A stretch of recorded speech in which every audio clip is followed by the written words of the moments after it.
Hey guys, Joshua here, and today we're going to be taking a look at the Cooler Master MH752 gaming headset.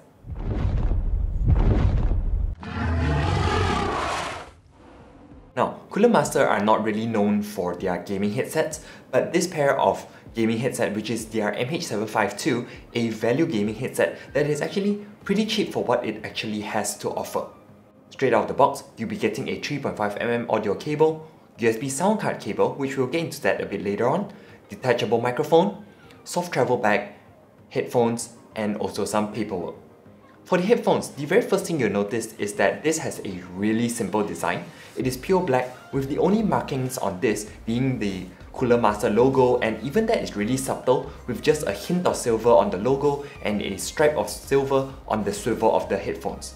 There is some soft padding on the top of the headset and obviously around your ears, but it does feel a bit thin to the touch. But here's the thing, because the headset itself is actually very light, weighing in at 340 grams, when you put this on, they sit so lightly atop your head that the padding is actually sufficient to provide ample comfort. I used this for quite a few hours, and because they don't actually clamp to my head, I don't feel pain near my jaw, which some headsets when you first get them clamp so hard that they may actually hurt quite a bit. An added benefit of this is that even after long hours of usage, your ears don't get hot at all because it isn't clamped tightly by the headset.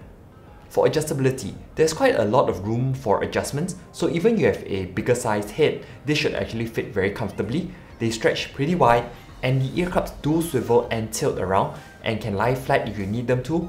Although something to take note of is that when they swivel flat, the ear cups face out instead of in like other headsets. Moving on, there are no physical controls on the headset at all, but there are the two jacks on the left ear cup, one for your 3.5mm audio cable and the other for the detachable microphone. The drivers in the MH752 are 40mm drivers and have a headphone impedance of 26 ohms. Before we get into anything else, these are basically the Techstar 82s, and if they sound familiar, it is due to the fact that the HyperX Cloud, which I checked out a while back, are actually the Techstar 80. So these are from Techstar, who are definitely known to produce some great sounding headsets for a cheaper price. For sound, the thing I've noticed about these headphones are that they have a bit more clarity and you can hear slightly more detail than the Cloud while sounding more natural. The Cloud has a touch more bass and a deeper thumping for its sound. Personally for me, because I'm used to editing and my personal preference when it comes to music is that I'm not a bass head, I actually prefer a more natural sounding soundstage. So I gravitate towards the Cooler Master MH752 a bit more, but if you so desire, Cooler Master does have its own simple software where you can adjust the settings to a certain degree. This is how the microphone sounds like, and it is actually pretty decent. It is definitely good enough for communicating in games and even for, say, work meetings or things like that. It doesn't actually pick up the fan noise or aircon noise when you're in an office or even in your own room, so that's actually very good. And also, the mic is actually very flexible. So yeah, you can definitely adjust it to make sure that it is only picking up your voice and nothing else.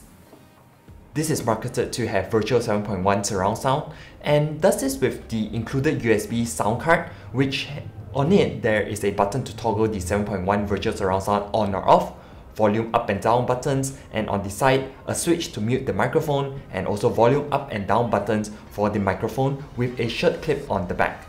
The 7.1 virtual surround sound is actually decent. It definitely amps up the footsteps and gunfire etc. when playing games, while making the game sound like there is a lot more room than your, say, normal stereo sound. So it does its job, not perfectly, but decently, because remember this is virtual, not actually that they have the 7.1 surround system inside it. Closing thoughts on this. For its price of 100 USD or 120 SGD, this is one of the best gaming headsets that you can get for the price. It checks all the important points for a gaming headset, being lightweight, comfortable, has a mic, long cables, and obviously great sound. The thing I really appreciate about this is that they've chosen a subtle design and have a detachable microphone for the Cooler Master MH752, so you can actually wear it out as a everyday walkabout headset, but I would have liked to see some sort of port cover for where the microphone port is, but that's just a minor complaint. Overall, if you're looking for clean and crisp sound for gaming and everyday use, music, stuff like that on a budget, you cannot go wrong with this. Let me know your thoughts on the MH752 in the comments below, or what are your go-to headsets. Remember, like and subscribe for more tech and gaming videos, hit the notification bell to get notified when new content comes up, and I'll catch you in the next one. Ciao!